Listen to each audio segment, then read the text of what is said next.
Hello guys, நீங்க பார்த்துட்டு இருக்கிறது அனிமேட்லஸ் தமிழ். இந்த வீடியோவில் நம்ம என்ன பார்க்க போறோம்னா my avatars path to greatness அப்படிங்கிற மான்மாவோட 14வது எபிசோடு தான் பார்க்க போறோம். இதுக்கு முன்னாடி போட்ட வீடியோட எக்ஸ்பிளேஷன் பார்க்காதீங்க, பார்த்துட்டு வந்துருங்க. அப்பதான் இந்த வீடியோட எக்ஸ்பிளேஷன் புரியும். நம்ம சேனலுக்கு அப்பதான் புதுசா வரீங்கன்னா மறக்காம சப்ஸ்கிரைப் பண்ணிட்டு அப்படியே பார்க்குற எல்லாரும் லைக் போட்டு பாருங்க.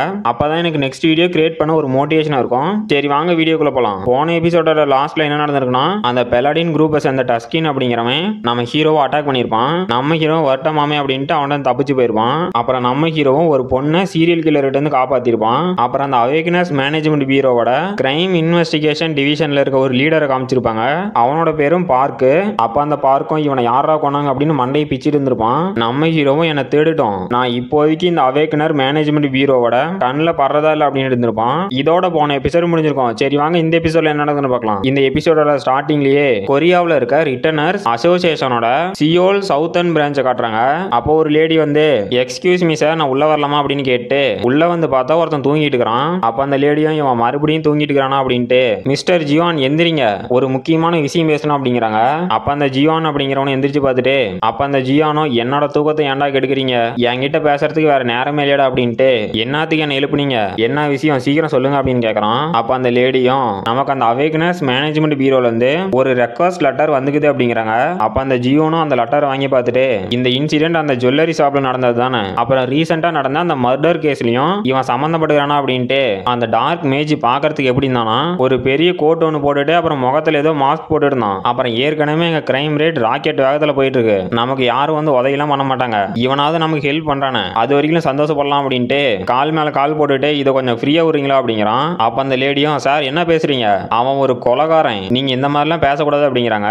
அப்ப அந்த ஜியோனோ என்னது நான் தப்பா பேசணும் அப்படின்னு டென்ஷன் ஆயிட்டு இவ்வளவு பவர்ஃபுல்லா இருக்க ஒருத்தனை நம்ம கூட வச்சிருந்தா அது நமக்கு எவ்வளவு பெரிய பலம், அது தெரியாம இப்ப என்கிட்ட வந்து கத்திட்டு இருக்கீங்க அப்படின்ட்டு எல்லா வேலையும் என் தலையிலே கட்டினா நான் மட்டும் என்னடா பண்ணுவேன் அப்படிங்கிறான். அப்ப அந்த லேடியும் சார் எனக்கு புரியுது, உங்களோட ஒர்க் லோட் அதிகமாக உங்களுக்கு ஸ்ட்ரெஸ் அதிகமாயிட்டு தான் இருக்கு, ஆனா என்ன பண்றது அந்த டார்க் மேஜ் கார்டியன்ஸ்லயும் சேரல, அவன் பாட்டுக்கு தனியா ஹீரோயிசம் காட்டிட்டு இருக்கான், நாம நம்மளோட கடமையை செய்யணும் அப்படின்ட்டு சார் நீங்க கொஞ்சம் வேலை பாக்குறீங்களா, இங்க இருக்க பேப்பர் ஒர்க் எல்லாம் இன்னும் முடிக்காம இருக்கு, முதல்ல அதை பாருங்க அப்படிங்கிறாங்க. அப்ப அந்த ஜியோனோ ஏன்டா எனக்கே எல்லா வேலையும் கொடுக்குறீங்க, நான் கொஞ்ச நேரம் கூட ரெஸ்ட் எடுக்க கூடாதா, அட போங்கடா அப்படின்னு டென்ஷன் ஆயிட்டு அந்த பேப்பர் எல்லாம் தூக்கி போடுறான். அப்புறம் நம்ம ஹீரோவை காட்டுறாங்க.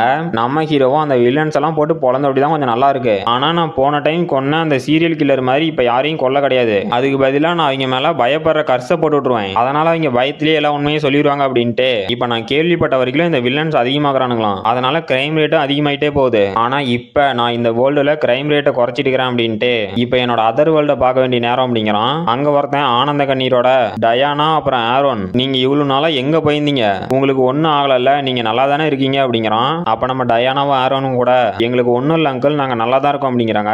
நம்ம ஹீரோ அவங்கள பார்த்து இவனை பாக்குறது கொஞ்சம் நல்லவனாட தாங்கிறான், இங்க நாம எதையும் மாத்த வேண்டாம், நாம வந்த வேலை முடிஞ்சு அப்படிங்கிறான். அப்ப அந்த டயானாவோட அங்கிளும் நம்ம ஹீரோட கையை பிடிச்சு சார் எங்க பசங்க ரெண்டு பேத்தையும் கூட்டிட்டு வந்ததுக்கு ரொம்பவே தேங்க்ஸ், உங்களுக்கு எப்படி நான் நன்றி சொல்றதுனே தெரியல அப்படிங்கிறான். நம்ம ஹீரோவும் பரவாயில்லாங்க இருக்கட்டும், இந்த இடத்துல நான் யாரா இருந்தாலும் ஹெல்ப் பண்ணிருப்பேன் அப்படிங்கிறான். அப்ப நம்ம டயானாவும் நம்ம ஹீரோவை பார்த்து மிஸ்டர் உங்களுக்கு ரொம்பவே தேங்க்ஸ், நீங்க பண்ண எல்லாத்துக்குமே தேங்க்ஸ் அப்படின்னு நம்ம ஹீரோவை கட்டி பிடிக்கிறா. நம்ம ஹீரோவும் சிரிச்சுக்கிட்டு இதுல என்ன இருக்கு அப்படின்ட்டு இனிமே நம்ம பார்ப்போமோ பார்க்க மாட்டோமோ தெரியல, நீ உன்னையும் பார்த்துட்டு உன்னோட அங்கிள் அப்புறம் உன் பிரதர் ஆரோனையும் பார்த்துக்கணும், நான் இங்க இருந்து போக வேண்டிய நேரம் வந்துருச்சு அப்படிங்கிறான். அப்ப நம்ம டயானாவும் அழுதுகிட்டே போக போறீங்களா அப்படின்ட்டு நான் மனசார சொல்றேன், உங்களோட பர்சனாலிட்டி மாறி இருந்தாலும் இந்த உலகத்திலேயே நீங்க தான் நல்ல மனுஷன் அப்படிங்கிறா. நம்ம ஹீரோவும் ஷாக் ஆயிட்டு என்னது என்னோட பர்சனாலிட்டி மாறிடுச்சா, இது அந்த பர்சோனா ஸ்கில்லோட எஃபெக்டா அப்படின்னு ஷாக் ஆயிட்டு நான் என்னோட நெகட்டிவ் எமோஷன் எல்லாம் ஹேண்ட்ஸுக்கு டிரான்ஸ்ஃபர் பண்ணதுக்கு அப்புறம் நம்ம ஹேண்ட்ஸே கொஞ்சம் வில்லத்தனமா மாறிட்டான், அப்புறம் என்னோட இன்னொரு அவதாரான ஹென்ஸ் டூவும் ரொம்பவே காம் மைண்டா மாறிட்டான், இந்த பர்சோனா ஸ்கில் இருக்கிறதுனால எங்களோட எக்ஸ்பிரஷனையும் கண்ட்ரோல் பண்ண முடியுது அப்படின்ட்டு நம்ம டயானா கிட்ட நான் இங்க இருந்து கிளம்புறேன் அப்படிங்கிறான். நம்ம டயானாவும் என்னது கிளம்புறீங்களா, அப்ப எங்க கிளம்புவீங்க அப்படிங்கிறா. நம்ம ஹீரோவும் அது வந்து நான் எங்க போக போறேன்னா அப்படின்னு ஒரு டவரை பார்த்து எம்பார்கான் பிலிகிரிமேஜ் அப்படிங்கிறான். இந்த சிட்டி வந்து டாலி கிங்டத்தோட கேபிட்டல் சிட்டி, இந்த சிட்டியோட பேரு டலீரா, இந்த சிட்டிக்கு நான் எதுக்கு வந்தேன்னா அதுக்கு ஒரே ஒரு காரணம் தான் இருக்குது, ஏன்னா இந்த டலிகிரா சிட்டில தான் இந்த டிவைன் குரூப்போட ரொம்பவே பெரிய கைங்களா இருக்காங்க, அப்புறம் இந்த இடத்துல தான் நான் தங்கறதுக்கு ரொம்பவே பெரிய வீடுலாம் இருக்கு, அப்புறம் இந்த பிளேஸ் கரெக்டா இருக்கும் அப்படின்ட்டு என்னோட 4வது அவதார் சம்மன் அவதார் ஹென்ரிச் அப்படிங்கிறான். இந்த ஹென்ரிச் அப்படிங்கிற அவதாருக்கு என்னென்ன ஸ்கில் இருக்கு அப்படின்னா நம்ம ஹீரோ கிட்ட இருக்க மைண்ட் ஹப், அப்புறம் கிளியர் மைண்ட், அப்புறம் எக்ஸ்ட்ரீம் ரீஜெனரேஷன், அப்புறமேட்டுக்கு பர்சோனா. இந்த அவதாரோட யூனிக் ஸ்கில் என்னன்னா இந்த அவதார் கிட்ட வாரியர்ஸ் பாடி இருக்கு, இந்த ஸ்கில் மூலியமா இந்த அவதாரால பிசிக்கல் ஆக்டிவிட்டி பண்ணி இந்த அவதாரால நல்லாவே சண்டை போட முடியும் முடியும் அப்படிங்கிறான். அப்புறம் நம்ம வேம்பையர் அவதாரம் நம்ம ஹென்ரிச் கையில ஒரு பேக்கை கொடுத்துட்டு, டே ஹென்ரிச்சே பாத்துடா, என்னால இந்த சிட்டில இருக்க முடியாது, ஏன்னா நான் ஒரு வேம்பையர், என்ன இவனுங்க பார்த்தானுங்க அப்படின்னா அங்கேயே என் கதையை முடிச்சு விட்டுருவானுங்க, நீ கொஞ்சம் பார்த்து நடந்துக்கடா அப்படிங்கிறான். அப்புறம் நம்ம ஹென்ரிச்சும் வேற ஒரு இடத்துக்கு போயிட்டான். அப்ப அங்க இருக்கிறவனும் அடுத்து யாரு சீக்கிரமா வாங்க அப்படிங்கிறான். நம்ம ஹீரோவும் அவ்வளவு தானே வந்துட்டா போச்சு அப்படின்னு அவன் முன்னாடி போய் ஒரு பேக் நிறைய தங்கத்தை வைக்கிறான். அங்க இருக்கிறவனும் என்னது இவ்வளவு தங்கமா அப்படின்னு வாயை பொளந்துட்டு, இது ரொம்பவே அதிகமா இருக்கு அப்படிங்கிறான். நம்ம ஹீரோவும் அதெல்லாம் உங்களுக்கு தான் வச்சுக்காங்க, என்னோட ஆசை என்னன்னா என்கிட்ட இருக்கிறது எல்லாத்தையும் இந்த லாடு கொடுத்துட்டு நான் ஒரு பெலாடினானா போதும், இதுதான் என் லைஃபோட மிகப்பெரிய கோல் அப்படின்ட்டு. ஏன்னா என்னோட மத்த குளோனு கிட்டலாம் டார்க் மேஜிக்கும் இருக்கு, அப்புறம் வேம்பையரோட பவரும் இருக்கு.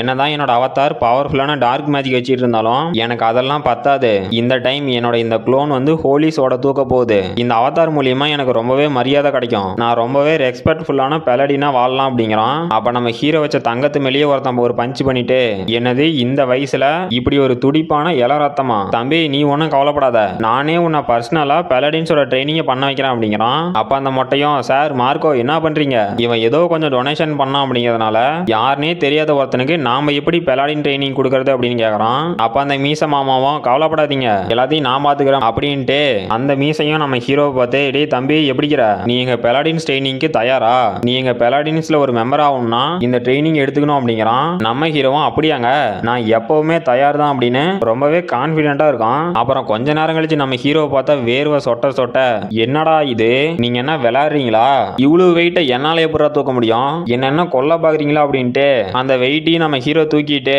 இல்லடா என்னால முடியல, கிட்டத்தட்ட கடைசி ஒரு மாசமா இந்த ட்ரைனிங் நான் பண்ணிட்டு இருக்கிறேன், நான் கூட இந்த பெலாடின்ஸ்ல சேர்ந்தா ஏதோ கொஞ்சம் கௌரவமா வாழலான்னு பார்த்தா இவனுங்க கொடுக்குற டார்ச்சருக்கு கௌரவமாவது வெங்காயமாவது இப்படியே போயிடலாம் மாட்டேங்குது அப்படின்ட்டு இங்க இருக்கிறவனுங்க எல்லாருமே பாடி பில்டராடங்கிறானுங்க. ஆனா அங்க இருக்கிற எல்லாருமே முட்டா பசங்க தான், நான் முதல்ல எப்படியாவது இந்த ட்ரைனிங் எல்லாம் முடிச்சுட்டு இங்க இருந்து உயிரோட போனா போதும் அப்படிங்கிறான். அப்புறம் இன்னொரு பாடி பில்டரும், டேய் 12ஆம் நம்பர் அங்க என்ன பண்ற, உன்னோட கான்சென்ட்ரேஷன் மிஸ் ஆகுது பாரு, என்னோட இன்ஸ்ட்ரக்ஷன் எல்லாம் மறந்துட்டியா, ஃபோக்கஸ் பண்ண அப்படின்னு அவன் காதுட்டு போய் கத்துறான். யாருன்னு பார்த்தா நம்ம ஹீரோவும், ஓகே சார் இப்ப பாருங்க என்னோட கான்சென்ட்ரேஷன் மிஸ்ஸே ஆகாது அப்படின்னு, கடவுளே எப்படியாவது இவனுங்க இருந்து என்ன காப்பாத்திரு அப்படின்னு அந்த வெயிட்ட தூக்குறான். அப்ப அந்த ட்ரெயினரும், அப்படிதான்டா நல்லா ஃபோக்கஸ் பண்ணு உன்னால முடியும் அப்படின்னு நம்ம ஹீரோ மோட்டிவேஷன் பண்ணிட்டு இருக்கான். அப்ப அவனும், அட போங்கடா பைத்தியக்காரங்களா அப்படின்னு அந்த வெயிட்ட ஒரு வெளியே தூக்கிட்டான். சாரி கைஸ் இது நம்ம ஹீரோ இல்ல. அப்ப அந்த ட்ரெயினரும், அப்படிதான்டா இன்னொரு ரெப்பு போடு அப்படிங்கிறான். நம்ம ஹீரோ அவனை பார்த்து, இவனுங்கெல்லாம் இந்த மாதிரி ட்ரைனிங் எடுக்கிறதுனால தான் இவங்களால ரொம்பவே ஸ்ட்ராங்கா இருக்க முடியுது, இவனுங்க பண்ற ட்ரைனிங் ஒன்னும் வேஸ்டாலாம் போகல, இது ரொம்பவே நல்ல எஃபெக்ட் கொடுக்குது அப்படிங்கிறான். அப்ப அங்க ஒரு மொட்டையும் போஸ் கொடுத்துட்டு, நான் ரொம்பவே ஸ்ட்ராங்கா இருக்கேன் முடிஞ்சா என்ன அடிங்கடா அப்படின்னு எடுக்கிறான். அங்க இருக்கிறவனுங்களும் கையில கிடைக்கிற கத்தி கம்பெல்லாம் எடுத்து அவனை அடிச்சிட்டு இருக்கிறானுங்க.